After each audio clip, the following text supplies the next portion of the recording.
사도 바울은 보냄을 받은 이 세상의 삶이 영적인 전쟁이라는 사실을 알았습니다. 그리고 그 영적인 전쟁이 가상이 아닌 실전임을 알았어요. 그래서 사도 바울은 우리가 싸워야 할 영적인 전쟁의 주적이 누구인지, 그리고 우리가 그 전쟁을 위하여 어떻게 무장해야 되는지에 대해서 말씀을 했습니다. 그리고 곧이어 기도에 대하여 강조를 했어요. 자, 우리 18절 말씀이죠. 한번 읽겠습니다. 다 같이요. 모든 기도와 간구를 하되 항상 성령 안에서 기도하고 이를 위하여 깨어 구하기를 항상 힘쓰며 여러 성도를 위하여 구하라. 이 18절 한 절에 기도에 관한 말씀이 5번이나 나옵니다. 모든 기도와 간구를 하라, 성령 안에서 기도하라, 그리고 깨어 구하기를 힘쓰라, 여러 성도를 위하여 구하라. 이렇게 기도에 대하여 강조하고 있습니다. 왜 사도 바울은 이렇게 기도에 대하여 강조하고 있을까요? 하나님의 전신갑주를 입으라고 말한 이후에 곧 이어서 기도에 관하여 이렇게 강조하고 있을까요? 그것은 기도를 통해서만이 전신갑주가 견고해지고 탁월하게 그 기능을 발휘할 수 있기 때문입니다. 영적인 전쟁은 바로 기도의 현장에서 승패가 좌우되기 때문에 그렇습니다. 이렇게 영적인 전쟁에 있어서 기도의 중요성을 강조한 사도 바울은 이제 우리에게 또 다른 권면을 합니다. 그 권면이 뭐냐 그러면 기도의 지경을 넓히라고 하는 것입니다. 지경이라고 하는 말의 사전적인 의미를 보게 되면 땅과 땅의 경계를 일컫는 말입니다. 그런데요, 이 지경이라고 하는 말은 눈에 보이는 땅에만 경계가 있는 것이 아니라 우리의 삶에도, 우리의 눈에 보이지 않는 영적인 영역에도 경계가 있다는 것입니다. 그런 의미에서 우리는 이 땅을 살아가면서 여러분의 기업 위에 지경이 넓혀지기를 바라고, 또 배우는 사람에게는 그 배움의 지경이 넓혀지기를 소망합니다. 그렇지만 주님이 정말 우리에게 요구하는 것이 있어요. 그게 뭐냐 그러면 바로 기도의 지경을 넓히는 것입니다. 성경을 보게 되면 나의 기도의 지경을 넓혀달라고 기도했던 사람이 있어요. 바로 야베스입니다. 역대상 4장 10절에 보게 되면 이전 성경은 지경이라고 되어 있는데 지금 우리가 사용하고 있는 개역 개정판에서는 지역이라고 되어 있어요. 한번 읽겠습니다. 다 같이요. 나의 지역을 넓히시고. 그런데 저는 이전에 사용했던 지경이라고 하는 말이 훨씬 마음에 와닿습니다. 네. 자, 야베스라고 하는 이름의 뜻이 뭐냐 그러면요, 슬픔과 고통이라는 뜻이에요. 그 어머니가 이 아들을 낳고 이름을요 야베스, 슬픔과 고통이라는 이름을 지어준 거예요. 여러분, 이것을 보면 우리가 뭘 알 수 있어요? 아, 야베스는 불행의 분깃을 안고 태어난 사람이구나, 불행한 환경 가운데서 자랐구나. 그렇지 않고서야 어떻게 아이의 이름을 슬픔과 고통이라고 지어줬겠어요? 아무튼 야베스는요, 태어나는 순간부터 슬픔과 고통이라는 이름을 가지고 태어났어요. 그 불행의 분깃을 안고 태어났단 말이에요. 하지만 야베스는요, 자신의 이름처럼 인생을 살고 싶지 않았어요. 슬픔과 고통의 사람으로 살기를 원치 않았어요. 아니, 누군가에게 슬픔과 고통을 안겨주는 사람으로 살기를 원치 않았어요. 그래서 그는요 기도했어요. 생사하복을 주장하시는 하나님께 무릎으로 승부했어요. 그런데 그가 기도했던 제목 가운데 하나가 뭐냐 그러면 나의 지경을 넓혀달라는 거예요.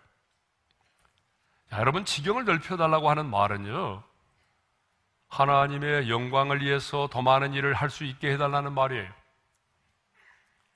아니, 하나님의 나라를 위해서 쓰임 받을 수 있도록 더 많은 기회를 달라는 거예요. 그런데 하나님은요, 야베스의 그 기도를 들어주셨습니다.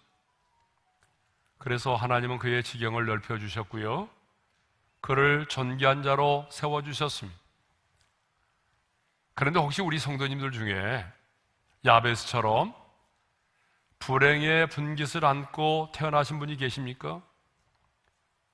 그래서 사람들에게 말하지는 않지만 마음속으로 나는 이 세상에 태어나서는 안 될 사람이야 라고 생각하면서 나는 결코 행복하고 성공적인 인생을 살아갈 수 없는 그런 운명을 가지고 태어났다라고 생각하며 사는 분이 계십니까? 그런 분이 계신다면 여러분, 야베스처럼 기도의 무릎을 꿇으시기를 바랍니다. 여러분, 무릎으로 승부하여 불행의 분깃을 끊어버리고 하나님의 도우심으로 여러분, 슬픔과 고통의 사람이 아닌 가장 행복하고 그리고 존귀한 사람, 선한 영향력 있는 사람이 될 수 있기를 바랍니다. 우리 하나님의 손에 생사화복이 달려 있습니다. 그러므로 여러분이 무릎으로 승부하면 하나님이 여러분의 기도를 들으시고 여러분의 인생 가운데 역사하시면 여러분은 슬픔과 고통의 사람이 아니라 여러분은 가장 성공적이고 행복한 사람, 선한 영향력 있는 사람, 야베스처럼 다른 형제보다 존귀한 자가 될 수 있습니다. 이제 우리는 삶의 지경만이 아니라 기도의 지경을 넓혀야 합니다. 이 말은 나와 내 가정과 자녀만을 위한 기도가 아니라 내가 아닌 누군가를 위하여 중보의 기도를 드리는 자가 되어야 한다는 것입니다. 물론 중보기도란 오직 예수님의 기도에만 사용될 수 있는 용어입니다. 왜냐하면 하나님과 우리 사이의 유일한 중보자는 예수 그리스도 한 분이시기 때문에 그렇습니다. 그렇지만 이미 한국 교회에서는 하나님과 사람 사이에 다른 사람을 위해 기도하는 것을 중보 기도로 인식하고 있기 때문에 저 역시도 그냥 다른 사람을 위해서 기도하는 것을 중보 기도라고 말씀을 드리겠습니다. 자, 이제 우리는요, 기도의 지경을 넓혀야 합니다. 다시 한번 옆 사람과 인사하겠습니다. 기도의 지경을 넓힙시다. 여러분, 언제까지 나와 내 가정과 자녀만을 위해서 기도하겠어요? 우리는 기도의 지경을 넓혀야 합니다. 그래서 나라와 민족을 위해서 기도해야 됩니다. 여러분, 열방을 향해서 기도해야 합니다. 선교사님을 위해서 기도해야 합니다. 난민들을 위해서 기도해야 됩니다. 여러분, 뉴스 보니까 또 수단에서는 내전이 일어났잖아요. 그러면 그 내전을 치르고 있는 그 수단이라는 나라를 위해서도 기도해야 돼요.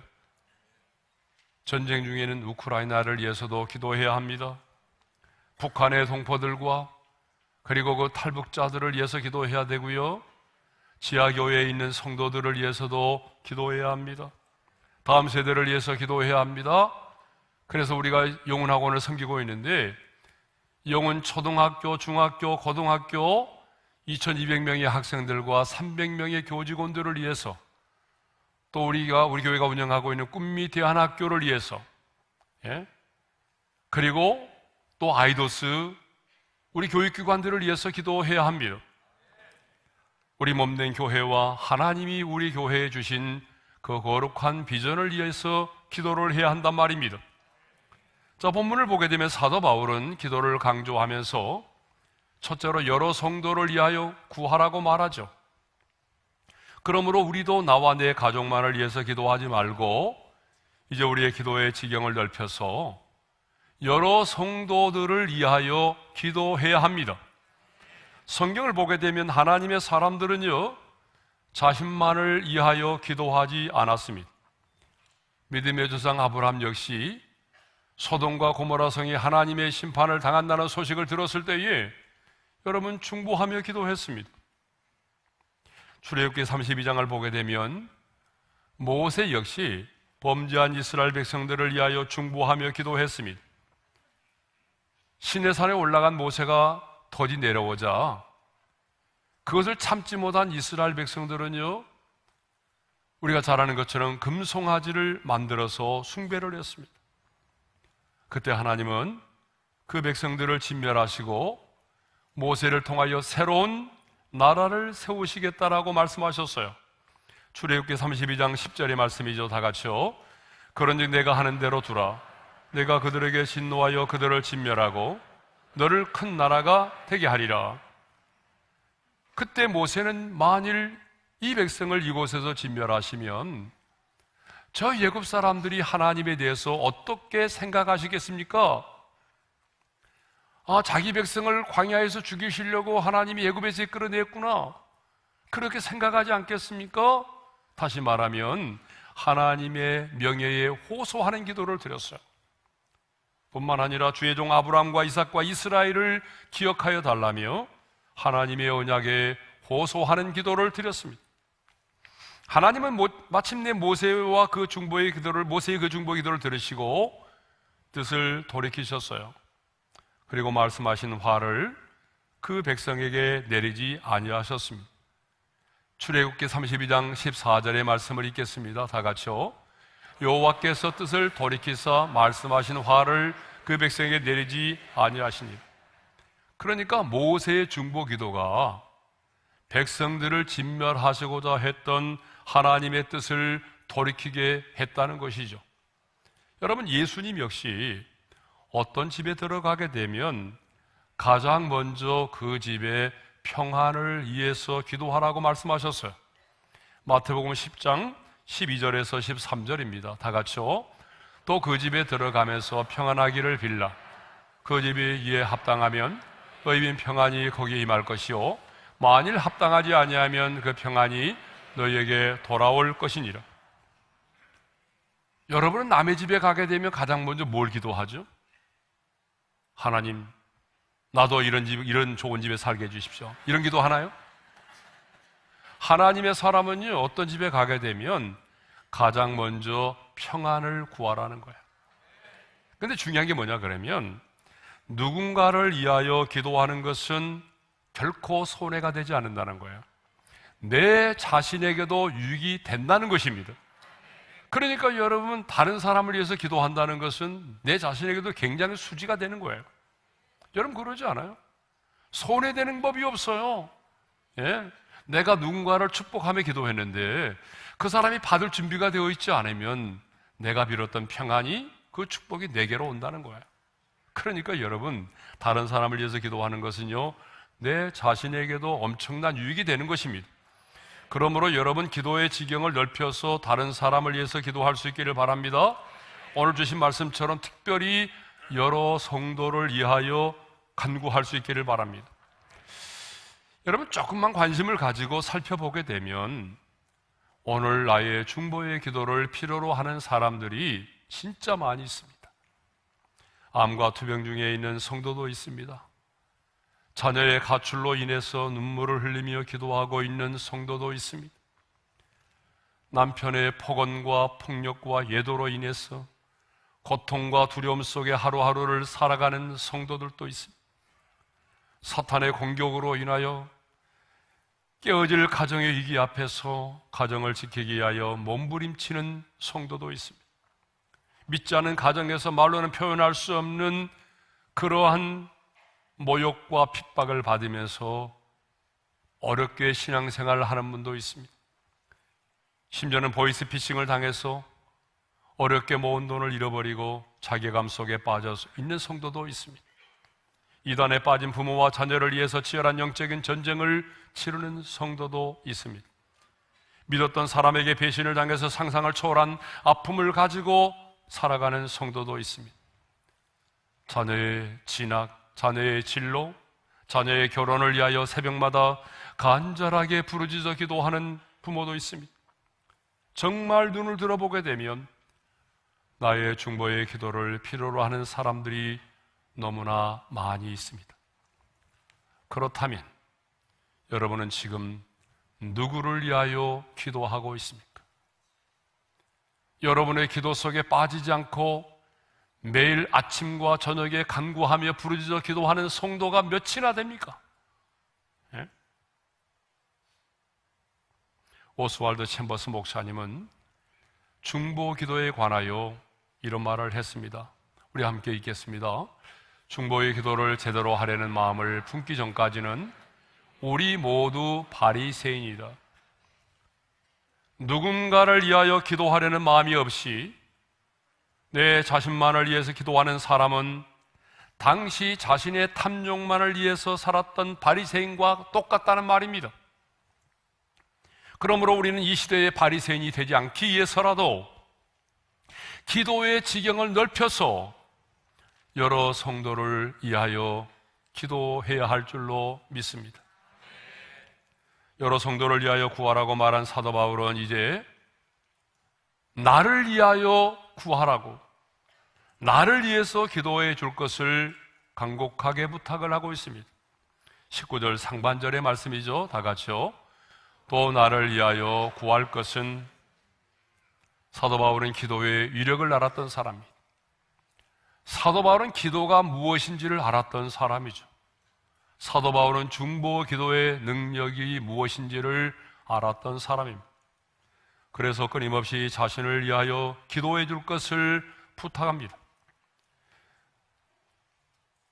로마서 15장 30절에 보게 되면 로마 교회 성도들에게도 기도를 부탁했는데요.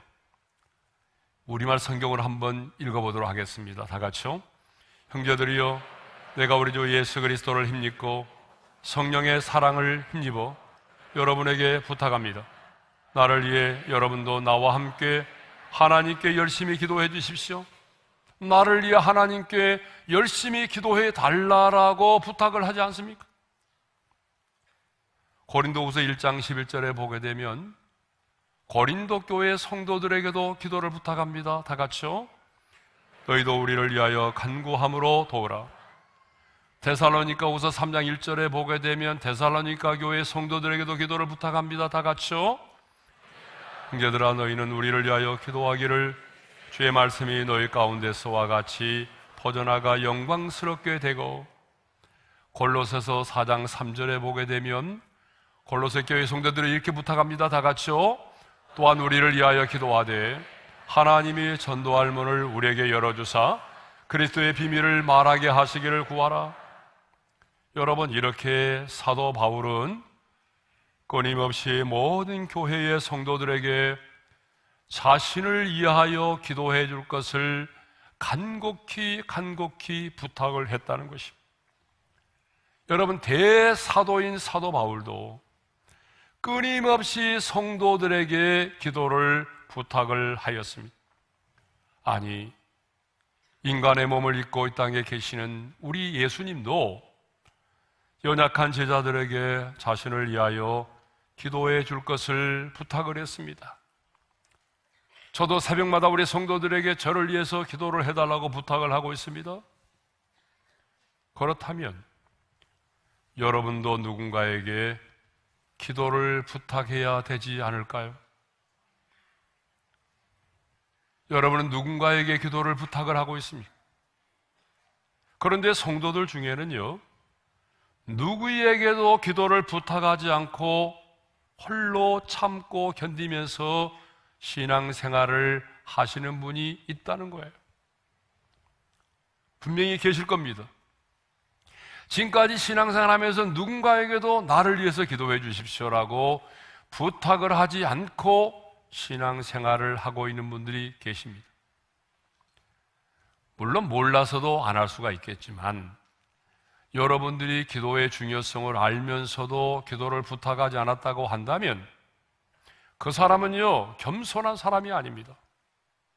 오히려 그 사람은 굉장히 교만한 사람입니다. 왜 그럴까요? 여러분, 우리의 삶이 영적인 전쟁인데 그 영적인 전쟁을 나 홀로 치르겠다는 거 아닙니까? 성경은 더불어 기도하라고 말하고 여러 성도를 위해서 기도하라고 말하는데 다른 사람의 도움도 필요 없이 나 홀로 영적인 전쟁에 서서 고군분투하겠다는 거 아니겠습니까? 여러분, 이것이야말로 하나님 앞에서는 영적인 교만이 되는 것입니다. 그러므로 여러분, 할 수만 있다면 여러분 홀로 기도하는 것도 좋지만 기도를 부탁하시기를 바랍니다. 여러분의 순장들에게, 여러분 주변에 있는 많은 사람들에게, 심지어는요 여러분의 자녀들에게도 기도를 부탁하세요. 아들아, 딸아, 아빠를 위해서 기도해 주렴. 엄마를 위해서 기도해 줬으면 좋겠어. 요즘 엄마의 마음이 이래. 여러분 자녀들에게도 기도를 부탁하세요. 예? 그래서 여러분 자녀들도 부모를 위해서 중보하며 기도할 수 있도록 만들어줘야 돼요. 여러분, 그게 가정입니다. 예. 자, 그렇다면 바울이 부탁한 기도의 내용은 뭘까요?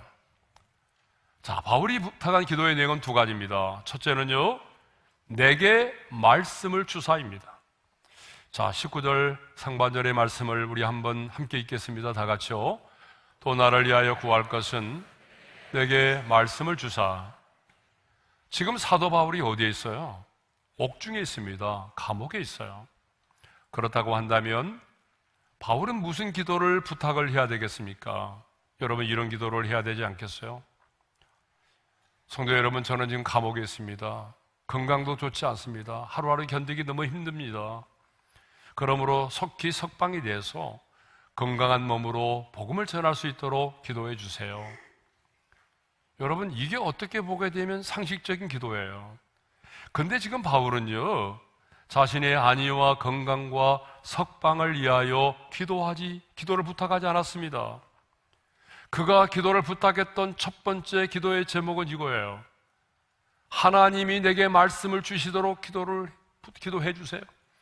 하나님이 내게 말씀을 주시도록 기도를 부탁을 했습니다. 그러면 왜 바울은 내게 말씀을 주시도록 기도했을까요? 그것은 지금 옥중에서 자신이 만나는 죄수들, 그리고 나를 지키는 간수들, 나를 신문하는 자들, 그리고 나를 면회오는 사람들에게 이 복음을 전할 수 있도록 하기 위해서입니다. 여러분, 말씀의 선포자로 부르심을 받은 목회자에게는 정말 이 기도가 중요합니다. 왜냐하면 성령께서 때와 상황에 맞는 말씀을 각 사람에게 주셔야 성도들은 그 말씀을 하나님이 내게 주신 말씀으로 받고 그 말씀의 찔림을 받기도 하고 그 말씀의 위로를 받기도 하고 그 말씀에 합당한 열매를 맺으면서 살아갈 수가 있기 때문에 그렇습니다. 물론 기록된 모든 말씀이 다 내게 주시는 말씀이지만 성령께서 말씀을 전하는 자에게 말씀을 주시면 그 말씀이 내게도 특별한 감동과 감화가 있는 것이죠. 저는 목회하면서 성도들로부터 이런 말을 참 많이 들었습니다. 누군가 목사님에게 내 형편과 처지를 말씀드린 적이 있습니까? 그렇지 않고서야 어떻게 내 모든 것을 알고 계시는 것처럼 주일마다 그렇게 설교하십니까? 이런 말을 저는 수없이 들었어요. 예? 여러분, 누가 내게 고자질을 했겠어요? 아닙니다.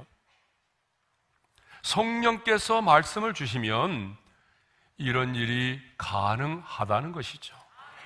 그러므로 여러분은 저를 위하여 기도할 때마다 우리 목사님 유명한 목사가 되게 해주세요, 그따위 기도하지 마세요. 여러분, 유명한 목사가 되면 시험에 들 일이 더 많아요. 그러니까 유명한 목사가 되기 위해서 기도하는 것이 아니라 하나님 말씀을 주십시오. 기도할 때마다, 말씀을 준비할 때마다 때와 상황에 맞는 말씀을 주십시오. 여러분, 그 말씀을 하나님이 내게 주시도록 기도를 해야 합니다. 두 번째로 사도 바울이 부탁했던 기도의 제목이 뭐냐면 복음의 비밀을 담대히 알리게 해달라는 것입니다. 19절 하반절의 말씀을 읽겠습니다. 다 같이요. 따로 입을 열어 복음의 비밀을 담대히 알리게 하옵소서. 할 것이니 나로 입을 열어서 하나님이 내게 주신 복음의 비밀을 담대히 알리게 해달라고 하는 것이죠. 여러분, 복음은 무엇입니까? 원어적인 의미는 하늘로부터 온 소식, 굿뉴스를 말합니다. 이게 바로 복음이죠. 그러면 비밀이 뭐죠? 지금 내 안에 계신 예수 그리스도가 비밀이에요. 자, 골로새서 1장 27절의 말씀을 읽겠습니다. 다 같이요. 이 비밀은 너희 안에 계신 그리스도시니 곧 영광의 소망이니라. 누가 비밀이라고 말하죠? 너희 안에 계신 그리스도가 비밀이라고 말하죠. 그러니까 예수 그리스도가 비밀이에요. 그렇다면 복음의 비밀이란 무엇을 말할까요? 여러분, 복음의 비밀은요, 비밀이신 예수 그리스도를 통한 우리의 구원을 말합니다. 이게 복음의 비밀이에요. 이 비밀은 만세와 만대로부터 감추어져 있었습니다. 그런데 때가 참에 하나님께서 이 복음의 비밀을 성도들에게, 저와 여러분들에게 나타내 보이셨습니다. 그런데 바울은 이 복음의 비밀을 알았단 말입니다. 예수 그리스도만이 죄인을 구원하신다고 하는 이 영광스러운 복음의 비밀을 알았습니다. 여러분, 인간의 타락 이후에 하나님의 구원의 계획은 자신의 아들을 이 세상 가운데 보내요 십자가에 달려 죽게 하심으로 그 죄값이 지불되어 그를 믿는 모든 자들의 죄를 사함받게 하는 것이었습니다. 그리고 사흘 만에 무덤에서 부활하심으로 사망의 권세를 깨뜨리시고 그 부활의 생명으로 죽은 자를 살리시는 것이었습니다. 이것이 하나님의 구원의 계획입니다. 그런데 이 하나님의 구원의 계획, 복음의 비밀을 악한 영들은 몰랐어요. 하나님의 아들이 이 세상에 왔다는 사실은 알았죠. 하나님의 아들이 이 세상에 왔다는 사실은 알았지만 하나님의 아들이 십자가에 달려 죽으심으로 우리의 죄값이 지불되어지고 그를 믿는 자들이 죄사함을 얻게 된다는 사실을 몰랐던 것입니다. 예수님이 사흘 만에 부활하심으로 사망의 권세를 깨뜨리시고 그 부활의 생명으로 죽은 자를 다시 살리신다는 사실을 몰랐던 것입니다. 그래서 그들은요, 예수를 십자가에 못 박아 죽임으로 승리했다라고 생각했어요. 우리가 하나님의 아들 예수 그리스도를 십자가에 못 박아 죽였다. 자신들이 승리했다고 생각을 했어요. 그리고 승리의 샴페인을 터뜨렸던 것입니다. 그런데 여러분, 예수님은 십자가에서 마귀의 일을 멸하시고 승리하셨습니다. 골로새서 2장 15절입니다. 다 같이요. 통치자들과 권세들을 무력하여 드러내요 구경거리로 삼으시고 십자가로 그들을 이기셨느니라. 그러므로 바울의 고백처럼 십자가의 도가 멸망당하는 자는 미련한 것이요 구원을 하는 우리에게는 하나님의 능력이 된 것입니다. 그런데 바울은 이제 나로 입을 열어서 이 복음의 비밀을 담대하게 전할 수 있도록 기도를 해달라고 부탁합니다. 근데 여러분, 사도 바울만이 아니라 사도행전을 보게 되면 초대교회 사도들도 동일하게 기도를 부탁을 했어요. 사도행전 4장 29절입니다. 다 같이요. 종들로 하여금 담대히 하나님의 말씀을 전하게 하여 주시오며. 초대교회 사도들도 동일하게 담대히 주의 복음을 전할 수 있게 해달라고 기도를 부탁을 했습니다. 그런데 사도행전을 보게 되면요, 초대교회 사도들과 그리고 사도 바울은 성도들의 이런 기도에 힘입어서 어디에서든지 간에 담대하게 복음을 전했습니다. 바울은 자신을 죽이려고 하는 유대인들 앞에서도, 심지어는 자신을 신문하는 왕과 총독 앞에서도 꿀리지 않았습니다. 당당하게 담대하게 복음을 전했습니다. 그러면 왜 복음의 비밀을 말하는 자에게 담대함이 필요할까요? 왜 복음의 비밀을 말하는 자에게 담대함이 필요할까요? 두 가지 이유 때문에 그렇습니다. 첫째는 사탄과 이 세상이 복음의 비밀을 말하는 것을 제일 싫어하기 때문입니다. 최고의 영적인 전쟁은 바로 복음을 전하는 것입니다. 왜냐하면 이 복음의 비밀이 선포되면 많은 사람들이 예수를 믿게 되고, 예수를 믿게 되면 죄와 죽음의 법에서 해방이 되고 하나님의 자녀가 되고, 그렇게 되면 이 땅 가운데 하나님의 나라가 확장되기 때문입니다. 그래서 사탄은 복음의 광채가 비치지 못하도록 복음을 전하는 자를 대적하고 공격합니다. 여러분, 사탄은요, 주일날만 왔다 갔다 하는 사람 별로 건드리지 않아요. 근데 그 복음의 비밀을 알고 그 복음의 비밀을 전하는 자로 살아가려고 하게 되면 그냥 놔두지 않습니다. 반드시 그 사람을 대적하고 공격합니다. 그러므로 여러분, 복음을 전하는 자에게는 뭐가 필요할까요? 담대함이 필요한 것입니다. 사탄이 나를 공격할지라도 나는 주의 복음을 전하리라. 여러분, 이런 담대함이 필요해요. 두 번째로, 복음의 비밀은 인간의 이성과 상식으로는 이해될 수가 없기 때문에 그렇습니다. 하나님의 아들이 인간의 몸을 입고 이 땅에 오셨다는 이 사실, 여러분 이해가 되십니까? 아니, 그것도 하나님의 아들이 처녀의 몸을 빌려서 처녀가 잉태하여 아들을 낳으리라. 처녀의 몸에서 태어났다는 이 사실이 과학적으로, 이성적으로 이해가 되십니까? 예수님이요, 2000년 전에 내가 태어나지도 않았는데 시간과 공간을 초월하여 내 모든 죄를 담당하시고 죽었다는 이 사실이 믿어집니까? 이건 말이 안 되는 거잖아요. 예? 조금만 정신 차리고 들어보면 이건 말이 안 되는 거잖아요. 예? 아니, 내가 태어나지도 않았는데 어떻게 하나님의 아들이 내 죄를 대신하여 죽을 수가 있어요? 어떻게 죽음을 이기시고 사흘 만에 무덤에서 부활할 수가 있어요? 어떻게 예수를 믿게 되면 그분이 내 안에 들어오시고 내가 그분 안에 거하는 신비적인 연합이 이루어질 수 있나요? 지금 제가 말씀드린 이 복음의 사실들은요, 어때요? 인간의 상식과 이성으로는 결코 이해될 수 없습니다. 그러므로 많은 사람들이 복음을 담대히 전하지 못합니다. 실제로 그래요. 아니, 내가 이 사람에게 복음을 전하려고 하는데 이 사람 보아하니 나보다 학력도 좋고 또 이 사람 보아하니 똑똑하고 굉장히 논리적이고 따지기를 좋아하고 그런 사람인데 내가 이 복음을 전하면 이 사람이 내가 전하는 복음을 받아들일 수 있을까? 이런 생각을 먼저 한단 말입니다. 그래서 주저하게 되고 당당하게 복음의 비밀을 말하지 못할 때가 있어요. 그러나 여러분 기억하십시오. 전도는요, 설득하는 것이 아닙니다. 전도는 설득이 아닙니다. 전도는 설득이 아니라 선포입니다. 예수를 만난 증인으로서 복음의 비밀을 선포하는 것입니다. 예수님을 내가 만난 증인으로서 복음의 비밀을 선포하는 거예요.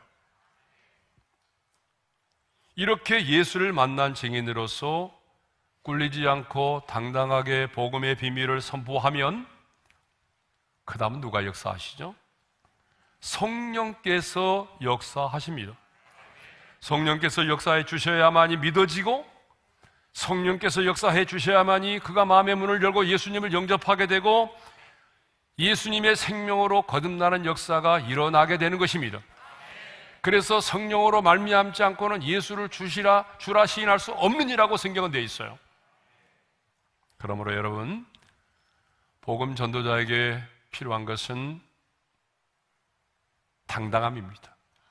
담대함입니다. 그러므로 여러분, 저를 포함해서 우리 오륜의 모든 성도들이 정말 온전하게 복음의 비밀을 다 깨닫고 그 복음의 비밀을 당당하게 담대하게 선포할 수 있기를 바랍니다. 복음의 비밀을 안다는 것은요, 가만히 있을 수가 없는 거예요. 여러분 그렇잖아요. 여러분도 누군가의 비밀을 알았어요. 그러면 어때요? 비밀이야 말하지 마 그러면 더 말하고 싶잖아요. 예? 잘 나가는 어떤 연예인의 비밀을 알았어요. 그러면 반드시 얘기한단 말이에요. 근데 우리가 복음의 비밀을 알았잖아요. 이 엄청난 복음의 비밀을 알았는데 여러분, 왜 우리는 이 복음의 비밀을 당당하게 전하지 못할까요? 교회 영적 지도자를 위하여 기도하는 것은 너무나 중요합니다. 왜냐하면 하나님께서 말씀을 주셔야만이 이 말씀을 전하는 종이 때와 상황에 맞는 하나님이 내게 주시는 말씀을 선포할 수가 있기 때문입니다. 아니, 어떤 상황 속에서도 당당하게 두려워하지 않고 이 복음의 비밀을 담대히 선포할 수가 있기 때문입니다. 사탄의 공격 목표는요, 언제나 주님이 자기 피로 세우신 교회입니다. 그런데 사탄은 이 교회를 넘어뜨리기 위해서 가장 먼저 누구를 공격할까요? 영적 전쟁의 선봉에 서 있는 그 지도자를 공격합니다. 그러므로 여러분은 정말 저를 위해서 간절히 기도해 주셔야 됩니다. 여러분 맡고 있는 담당의 교육자들을 위해서 간절히 기도해 주셔야 됩니다. 그래서 제가 2부 시간에는 그랬어요. 저를 위해서 기도하지 않을 사람은 이 교회를 떠나라고. 왜냐 그러면 그게 정말 제 본심이거든요. 왜냐 그러면 우리가 말씀의 꼴을 먹어야 되는데 내게 말씀을 전하는 자를 위해서 기도하지 않는다면 말씀의 꼴을 받을 만한 자격이 없는 거 아니겠어요? 그러니까 여러분 정말 말씀을 전하는 종을 위해서 기도해 주셔야 됩니다. 설교의 대가로 알려진 영국의 스펄전 목사님은 22살의 나이에 영국에서 가장 영향력 있는 설교자가 되었습니다. 매주 10,000명이 넘는 성도들이 구름대처럼 몰려와서 예배를 드렸습니다.